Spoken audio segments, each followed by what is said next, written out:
여러분 반갑습니다. 여러분의 멘탈 전도사 천만세입니다. 또 하루가 시작되네요. 벌써 금요일이네요. 금요일 여러분과 함께 또 하루를 시작하면서 저도 즐거운 마음으로 한번 스타트 하도록 하겠습니다. 스타트. 요즘 살다 보니까 조울증, 우울증 이런 증상을 가지고 있는 분이 많아요. 특히 우울증 환자들이 많다. 환자라기보다는 우울증을 갖고 있는 그런 분들이 좀 있어요. 약간 우울한 분들. 왜 우울한지 모르겠는데 하여튼 우울해요. 삶 자체가. 전문가들도 논란 의외로 우울증 많이 걸리는 성격에 대해서 한번 제가 짧게 한번 설명해 드릴게요. 그 우울증에 잘 걸리는 사람들은 특별히 감성적이거나 마음이 약한 사람들이 아닙니다. 의외로 우울증에 가장 많이 걸리는 사람들은 이 착하고 똑똑한 사람들이라고 하더라고요. 착하고 똑똑한 사람들인데 무엇이든 잘 해내고 싶어 하고 남에게 스트레스나 분노를 쉽게 풀어내지 못하면서 곧잘 참고 견디는 그런 사람들이 결국은 우울증에 걸리고 만다. 그런 이야기입니다. 마음이 삐뚤어져 있고 성격이 안 좋은 사람들은 오히려 자신의 고통을 착한 사람들에게 떠넘기고 자신은 건강하게 살아남는 거죠. 여러분이 만약 지금 힘든 상태라면 남들보다 유별나거나 예민하기 때문이 아닙니다. 그저 남들보다 착하게 그리고 열심히 살았을 뿐이죠. 가끔은요, 조금 이기적이도 괜찮아요. 힘든 점을 솔직하게 털어놓고 떠넘겨도 될 아픔들은 자신의 몫으로 떠안지 마세요. 하여튼 우울증이 없었으면 좋겠어요. 여러분들 우울증이 없고 항상 늘 즐겁고 해피했으면 좋겠어. 해피하고 항상 신났으면 좋겠습니다.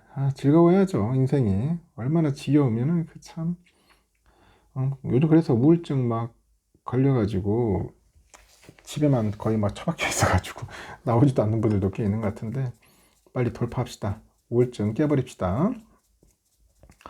내년에 하반기에는 그 HBM 시장이 6세대 제품이죠. 6세대 제품인 HBM4가 주류가 될 거라는 이야기가 있어요. 트렌드포스에서 내년 하반기 HBM4가 5세대 제품 HBM3를 제치고 주류 제품이 될 것이라는 분석을 내놨습니다. 내년 HBM의 총 출하량은 강력한 수요에 힘입어서 300억 기가바이트를 돌파할 것이다. 그런 것 같아요. 300억 기가바이트.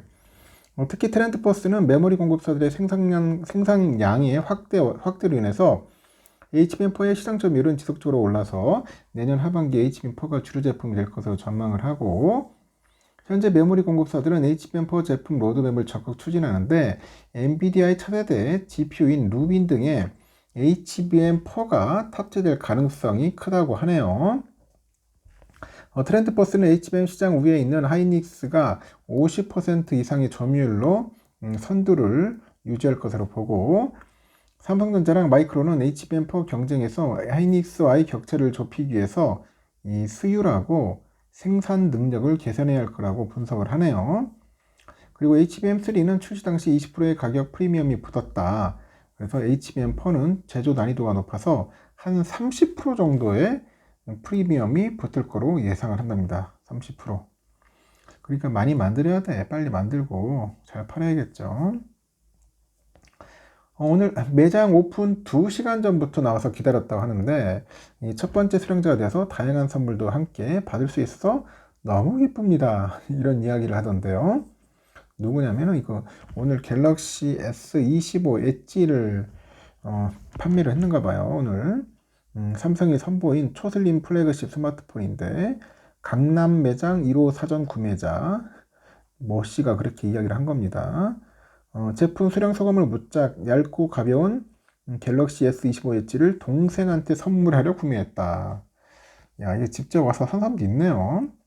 요즘 다 스마트폰 대부분 그 온라인으로 구매하는 줄 알았더니 직접 오픈런까지 하는 것 같습니다. 일단은 갤럭시 S25 엣지 사전 판매 첫날이었던 전날 오전 10시 삼성 강남에는 제품을 수령하려는 구매자들이 차례대로 줄을 지었는데 대기행렬은 매장 2층 픽업존에서 시작해서 문 밖의 대로변까지 길게 이어졌고 대기줄 맨 앞에 있던 모 씨가 제품을 수령하자 매장 곳곳에서 박수 갈채와 환호가 터져나왔다. 이분은 보니까 실물을 보니까 색상도 매력적이고 가벼운 무게, 얇은 두께가 느껴진다. 추가 구매까지 고민하고 있다. 이렇게 언급을 하네요. 또 다른 사전 구매자는 계속 갤럭시만 쓰시던 아버지를 위해서 얇고 가벼운 갤럭시 S25 엣지를 구매했다고 합니다. 손목에 부담이 적을 것 같다. 그런 이야기도 하고 이 S25 엣지는 두께가 5.8mm로 역대 갤럭시 S 시리즈 중에 가장 얇다고 합니다. S25 기본형보다 1.4mm 더 얇을 정도죠. 무게는 163g 정도 합니다. 문제는 배터리 용량이 3900mAh에 불과해요. 배터리 지속 기간이 짧은 게 단점으로 꼽혔던 Z 플리퍼하고 약 200mAh 차이나밖에 안 나네요. 그러나 스마트폰 두뇌 역할을 하는 AP가 아니고 퀄컴 스냅드래곤 8 엘리트인데 S 울트라 모델과 같은 2억 화소 메인 카메라를 갖춰서 그런 단점을 상쇄했답니다. 가격대는 S25 기본형보다 비싼데 구독 형태로 이용할 경우 부담을 줄일 수 있다. 뉴 갤럭시 AI 구독 클럽을 이용하면 월 5,900원에 이용할 수 있는데 기기를 반납할 경우 최대 50%의 잔존가를 보상한대요. 그리고 갤럭시 AI 구독 클럽 가입자 이건희 씨는 사용하던 그런 기기를 반납하면은 최대 50% 잔존가를 보장받을 수 있는 점이 특히 마음에 들었다. 유용한 혜택이 많아서 구독을 계속 유지할 거랍니다.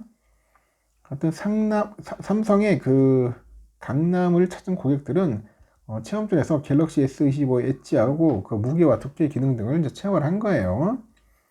삼성자는 초슬림 스마트폰에 대한 그 1030 세대 이 선호도가 높다는 내부 조사 결과를 토대로 이 젊은 층 공략에도 속도를 낼 것 같네요. 하여튼 많이 팔았으면 좋겠네요. 많은 분들이 구매를 해가지고 잘 이용했으면 좋겠습니다. 그리고 이제 삼성 바이오로직스 인적 분할로 삼성전자 이 반도체 부분 내 파운드리 사업부 분할 가능성이 떠오르고 있더라. 그런 이야기가 있네요. 삼성 반도체 역시 한 지붕 밑에 그 설계랑 그 생산이 모두 있는 구조여서 약간 이해상충에 대한 고객사의 우려가 꾸준히 제기돼서 그런데 이 파운드리 분할이 조 단위 적자의 늪에서 빠져나올 돌파구가 될 수 있다는 분석도 있고 업계에 따르면 삼성 바이오로직스의 인적 분할을 이끈 이해상충 이슈는 삼성전자 반도체를 맡은 DS분의 고민거리이기도 하네요.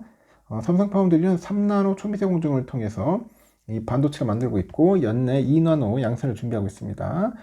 세계 최대 파운드리 대만의 TSMC에 못 미치지만 글로벌 파운드리 업계 점유율 2위로 상당한 경쟁력을 보유 중인데 항상 수주에 골머리를 앓고 있더라.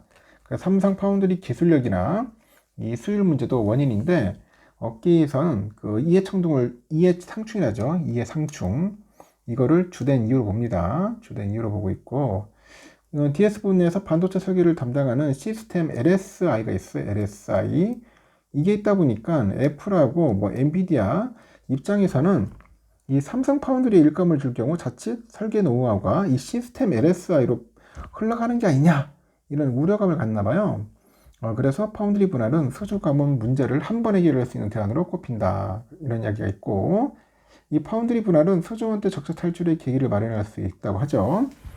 그래서 금속업계에서도 삼성 파운드리 분사 후에 미국 나스닥 상장설이 종종 제기됐는데 이해 상충 이슈를 덜어낸 뒤 글로벌 시장에서 자금을 동원해 가지고 대규모 투자에 나선다면 적자 구조 탈피는 물론이고 상당한 그런 성장의 동력을 확보할 수 있다는 시각이 있어요.